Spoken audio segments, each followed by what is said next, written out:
Hey everybody, my name is Marcus, and in this video I will show you a simple way how you can edit header in Wix. So let's start. So what you want to do is when you're in Wix, and there are multiple ways. So I'm going to show you how you can edit header, how you can edit menu, and also how you can add a logo to header.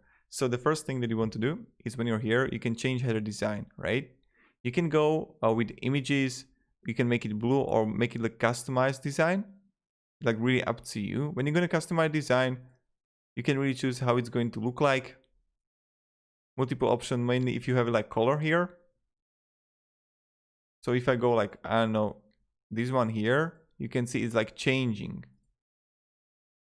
right? That you have multiple options. So that's like really up to you. Now, when you got it, so this is the first thing that you can do. Then you can go to settings and you can, when visitor scrolls, the header freezes, fades out, disappears. You have again option which one you choose. Now, the second thing, how you can add logo to your header. You can make it also like, you can stretch the header if you want to, you can make it bigger or smaller. You could just click add here and you just add image.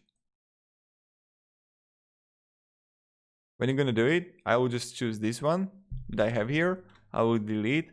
And again, you just take the logo and you just put it like smaller and put it to header, right? Then what I recommend is also changing it so it's like really well adjusted to the mobile. Now when you got it, you're gonna see horizontal menu here and you're gonna see manage menu, and you can simply manage the sides here and change also the layout of it.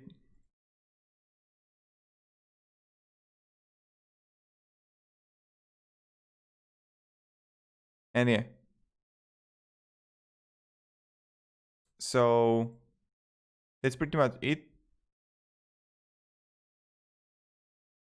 Oh, I have multiple versions open.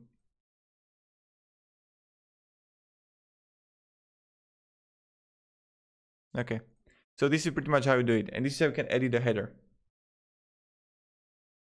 And if you have any questions, guys, ask me down in comments, but this is it. And you can also add animations. So have a great day, everybody, and goodbye.